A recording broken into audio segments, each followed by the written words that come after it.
நண்பர்களே, நேற்று பார்த்தீங்கன்னா ஒரு 40 கிலோமீட்டர் சைக்கிள் ஓடி இருப்போம். அதுக்கப்புறம் ஃபுல்லாக ரெஸ்ட் டே தான். இன்னைக்கு பார்த்தீங்கன்னா ஹில் பயிற்சி தான். அதுக்காக டேனி இப்போ கூட்டாளிகளும் வராங்க. நானும் இன்னைக்கு ஒரு 4 மணி போல எழுந்து கரெக்டாக ஹில்லி கிட்ட போயிட்டேன். எனக்காக லேட்டாக கொஞ்சம் பசி, அதனால ஒரு க்ரீம் பன் வாங்கினேன். ஆனால் பன்னு மட்டும் தான் இருக்குது, க்ரீமே காணும்.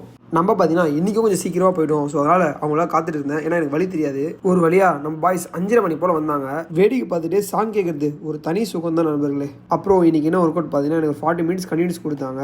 மேலே ஏறது 1 கிலோமீட்டர் வரும், கீழே இறங்குறது ஒரு 1 கிலோமீட்டர் வரும். உண்மையை சொன்னால் ரொம்ப ரொம்ப ரொம்ப கஷ்டமாக தான் இருந்துச்சு. ஆனால் ஓடும்போது சைடில் சுற்றி பார்க்கும்போது ஜாலியாகவும் இருந்துச்சு. ஒரு பக்கம் நல்லா 3 ரோடு மேலே போயிட்டு கீழே வரும்போதே சொர்க்கத்தை பார்த்தேன். மனுஷனா 5வது ரோடு மேலே ஓடிட்டு இருக்காரு. கடைசியாக ஒரு லாஸ்ட் 200 மீட்டர் ஓடும்போது முடியல, நடக்கலான்னு முடிவு பண்ணேன். ஆனால் டேனி இப்போ தான் என் முதுமை அதை கை வச்சு கமான் போ லாஸ்ட் 200 தான் புஷ் பண்ணுங்க சொல்லிட்டு புஷ் பண்ணி வச்சாரு. சீரியஸா அவர் சப்போர்ட் இல்லைனா நான் கடைசியில பண்ணிருக்க முடியாது. என்னதான் உங்ககிட்ட திறமை இருந்தாலும் நல்ல நண்பர்கள் இருந்தால் தான் உங்களால வாழ்க்கையில சுலபமா ஜெயிக்க முடியும். என் பிறந்தநாளைக்கு என் ஃப்ரெண்டு ஒரு ஃபிளைட் வாங்கி கொடுத்தான். அது வேற நான் தொலைச்சிட்டேன். அது இங்க நிக்கதான் தான் பார்த்துட்டு இருந்தேன். ஆனால் கிடைக்கவே இல்லை. என்னோட ஃபிளைட் கலர் பார்த்தீங்கன்னா பிளாக் கலர் இருக்கும். யாராச்சும் பார்த்தீங்கன்னா மறக்காம ஒரு கமெண்ட் பண்ணுங்க.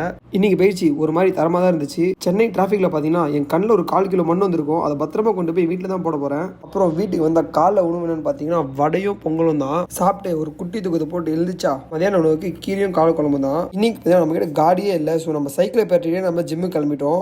சொன்னா எனக்கு ரொம்ப பயமா இருந்துச்சு. ஏன்னா நம்ம சைக்கிளில் பூட்டும் கிடையாது, ஸ்டாண்டும் கிடையாது. ஏன்னா சாட்டியை போட்டு போயிட்டா ரொம்ப கஷ்டமாயிடும். ஜிம்மில் பார்த்தீங்கன்னா நீங்கள் ஃபுல்லாக ஸ்ட்ரென்த் ட்ரைனிங் தான் பண்ணியிருந்தேன். ஸ்குவாட்ஸு, புல்லப்பு, பிளாங்க் இந்த மாதிரி ஸ்ட்ரென்த் ட்ரைனிங்லாம் ஃபுல்லாக பண்ணிட்டு இருந்தேன் ஒரு மணி நேரத்துக்கு.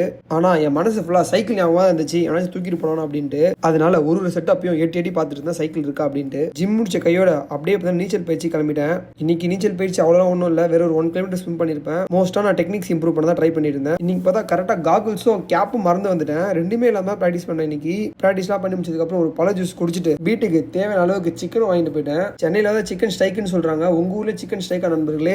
கண்டிப்பா சொல்றேன். நாளைக்கு இந்த ஸ்லாப் நான் க்ளீன் பண்றேன். இரவுக்கு பார்த்தீங்கன்னா எங்கள் அம்மா மஜாவா சிக்கன் தொக்கு செஞ்சுருந்தாங்க. அப்படியே கடாயோடய சாப்பிட்டு லைவ் ஸ்ட்ரீமிங் போயிட்டேன். இவங்க வேண்டே பண்ணுறாங்களா இல்லை தெரியாமல் பண்ணுறாங்களா தெரியல. டெய்லி ஏதாவது ஆர்டர் போட்டு தின்னுக்கிட்டே இருக்காங்க. அதுவும் இந்த டேக்கா 1 லிட்டர் மைனஸும் ஒரு பீஸாவும் ஃபுல்லாச்சு காலி பண்ணுறான். ஆசைக்கு நானும் ஒரு சின்ன பீஸ் மட்டும் சாப்பிட்டேன். அடுத்து பார்த்தீங்கன்னா டோனட் ஆர்டர் போட்டிருக்காங்க போல. சரி அதுலேயும் ஒரு பீஸ் சாப்பிட்டு லைவ் ஸ்ட்ரீமிங் முடிச்சுட்டு தூங்கிட்டு நண்பர்களே. நாளைக்கு சந்திப்போம். பாய்.